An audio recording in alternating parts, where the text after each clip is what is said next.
పర్యటన నేపథ్యంలో కామారెడ్డి జిల్లాలో మాజీ విప్ గంపా గోవర్ధన్ గారిని, మాజీ శాసనసభ్యుడు జాజాల సురేందర్ గారిని గృహ నిర్బంధంలో పెట్టింది. అదుపు తక్షణమే వాళ్ళని విడుదల చేయాలని వాళ్ళ ఈ సందర్భంగా డిమాండ్ చేస్తున్నాం. ఒకటి, నాకు ఏది లేదు, మేము అన్నీ చేస్తున్నాం, ప్రజాపాలన అసలు బాజాప్తా ప్రజాస్వామ్యం అంటే ఇంకా అసలు తెలంగాణలో పరిడేవులుతుంది అన్నట్టుగా మాట్లాడుతున్నట్టు ముఖ్యమంత్రి గారు, నిజంగా మీకు అంతా మీ ప్రజాపాలన మీదనే, మీరు చేస్తున్న పనుల మీదనే మీకు నమ్మకం ఉంటే మీ రాష్ట్రంలో ఎక్కడికి పర్యటనకు వెళ్ళినా కూడా అక్కడ మీరు స్వేచ్ఛగా ప్రశ్నించేటటువంటి వాళ్ళని, ప్రతిపక్షాలని, ప్రజా సంఘాల వాళ్ళని అనుమతించండి చాలు. మీకు ఏం చెప్పక్కర్లే.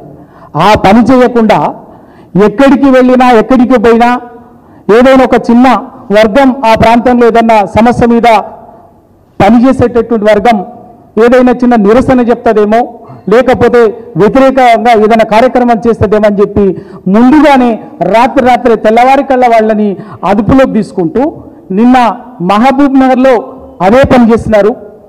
ఇవాళ మన కామారెడ్డిలో, నిన్న కొత్తగూడెంలో, ఇంకెక్కడ అవకాశం ఉంటే అక్కడ అవకాశం ఉంటాయి. మొన్న ముఖ్యమంత్రి గారు సెక్రటరియట్లో ఉస్మానియా యూనివర్సిటీలో ఠాగూర్ ఆడిటోరియంలో జరిగినటువంటి సభలో 1000 మంది సభికులుంటే 2000 మందిని సెక్యూరిటీగా పెట్టుకొని ఆ యూనివర్సిటీ పరిసరాల్లో మొత్తంగా ప్రశ్నించేటటువంటి వాళ్ళని, విద్యార్థి సంఘాలని, రకరకాల అస్తిత్వాలతో పనిచేసేటటువంటి వాళ్ళని గృహ నిర్బంధం చేసి పోలీస్ స్టేషన్లలో 2 రోజుల ముందే అదుపులో పెట్టి నేను ఏదో పెద్దగా గొప్ప నాకు అక్కడే లేదని చెప్పేసి మాట్లాడటం అనేది ఆయన ఏ పార్టీ ప్రజాస్వామ్యము, ఏ పార్టీ ప్రజాపాలన తేలిపోతుంది. మీకు నిజాయితీ ఉంటే ఇంకా రేపు ఇంకెక్కడ భవిష్యత్తులో ఎక్కడికి పోయినా కూడా రాష్ట్రంలో స్వేచ్ఛగా ప్రశ్నించేటటువంటి వాళ్ళని, ప్రజా సంఘాల వాళ్ళని, ప్రతిపక్షాల వాళ్ళని, బీఆర్ఎస్ పార్టీని ఎక్కడ కూడా గృహ నిర్బంధం కానీ, చిన్న అదుపులోకి కానీ, ముందస్తు అరెస్టులు కానీ ఏమీ చేయకుండా చేయండి, మీరు చెప్పేదానికి అర్థం ఉంటుంది. కానీ ఎక్కడికక్కడే ప్రశ్నించేటటువంటి వాళ్ళని, జర్నలిస్టులని బెదిరిస్తారు, సోషల్ మీడియా యాక్టివిస్టులను బెదిరిస్తారు, ప్రజా సంఘాలను బెదిరిస్తారు, నిరుద్యోగులను బెదిరిస్తారు, అదుపులోకి తీసుకుంటారు. మీకు అహంకారంతో అన్నీ ప్రయోగించి వేదికల్లో మాట్లాడేటప్పుడు మాత్రం, ఉపన్యాసంలో మాత్రం ప్రజాస్వామ్యం, రాజ్యాంగం, మానవ హక్కులు, ప్రజాస్వామిక స్వేచ్ఛ అద్భుతంగా ప్రవచనాలు పలుకుతుంటారు ముఖ్యమంత్రి గారు. అది మానుకోండి, ఏదో పాటించండి. ఇక రెండో విషయం, ఒక మాట నిన్న ముఖ్యమంత్రి గారు మాట్లాడుతూ తెలంగాణలో కేసీఆర్ గారు ఏ రాజకీయ పార్టీని బతకనీయలేదు, అందుకే తెలంగాణలో ఆ పార్టీ బీఆర్ఎస్ పార్టీని బొంద పెడతాం ఇంకా అని చెప్పేసి ఏదో పెద్ద అది బతికి బట్టగట్టదు అని చెప్పేసి మాట్లాడాడు. రేవంత్ రెడ్డి గారు కాదు కదా, రేవంత్ రెడ్డికి 100 మంది రేవంత్ రెడ్డిలు దిగి వచ్చిన బీఆర్ఎస్ పార్టీని ఏమీ పీకలేరు అన్నది విషయాన్ని గ్రహించాలి.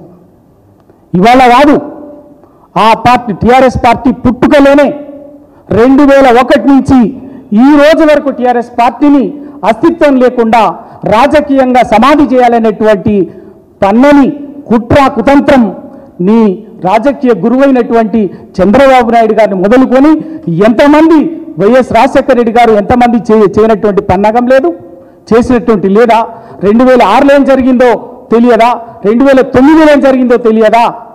అట్లా వీటన్నిటిని తట్టుకొని కూడా ఇవాళ టీఆర్ఎస్ పార్టీ తెలంగాణ ప్రజల రాజకీయ, సామాజిక, సాంస్కృతిక అస్తిత్వానికి ప్రతీక, పెట్టని కోట, శత్రు దుర్భేద్యం లాంటిది టీఆర్ఎస్ పార్టీ, బీఆర్ఎస్ పార్టీ.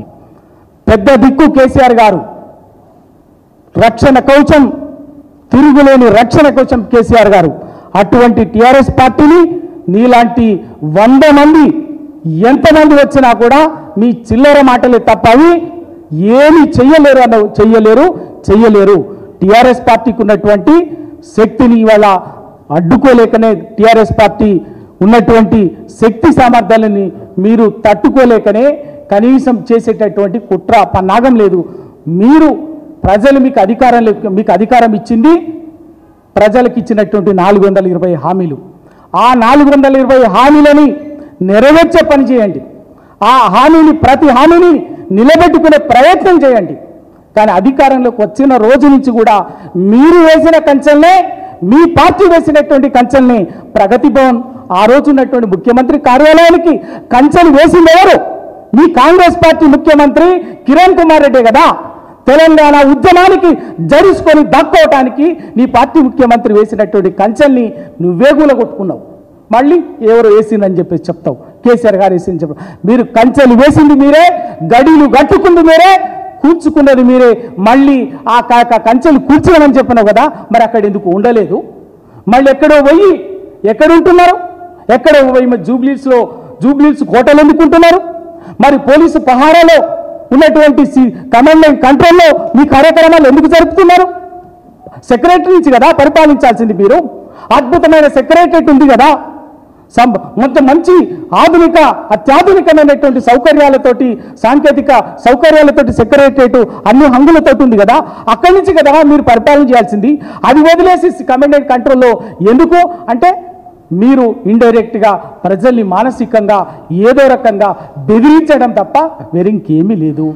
ఖచ్చితంగా మీరు ప్రతిదీ కూడా మీరు మాట్లాడే మాటలకు మీరు చేసేదానికి పొంతన లేదు. మీరు మాట్లాడేది ఒకటి ఉంటుంది, చేసేది ఒకటి ఉంటుంది.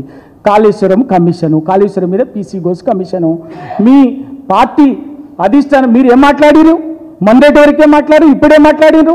మీ పార్టీ ఏఐసిసి అధ్యక్షులు మల్లికార్జున ఖర్గే గారు, రాహుల్ గాంధీ గారు, సోనియా గాంధీ గారు మీ మీద ఈడీ, మీ మీద సిబిఐ వచ్చినప్పుడు మీరు మాట్లాడిన మాట ఏంది?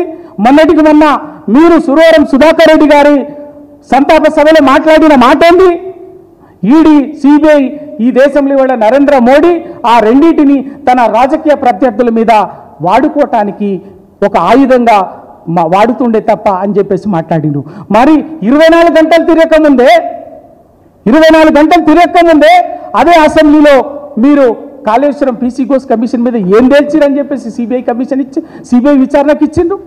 అంటే మీరు ఇవాళ ఇది ద్వంద్వ వైఖరి అని అనుకోవాలనా?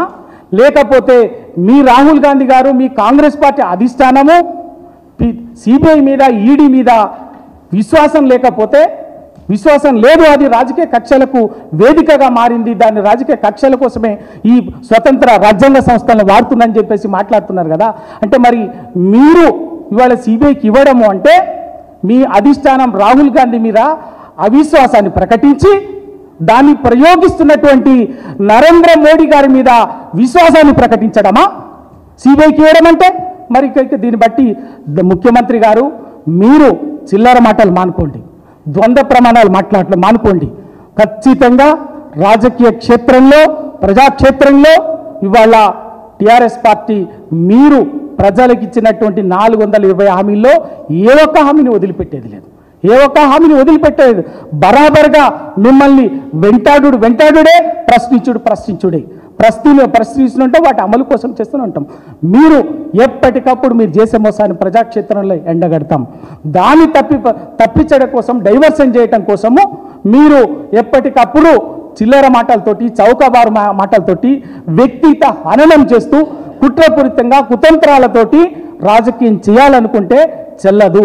తెలంగాణ సమాజం బరాబర్గా ఏ విధంగా అయితే మీరు ప్రేమిస్తున్నటువంటి రాజకీయాలని తెలంగాణ ఉద్యమ సమయంలోనే పార్టీలు ప్రజలకు, తెలంగాణ ఆకాంక్షలకు వ్యతిరేకంగా పనిచేసే రాజకీయ పార్టీలను, వ్యక్తులని తప్పనిసరిగా బొందబెట్టినాయి. గదే జరిగింది.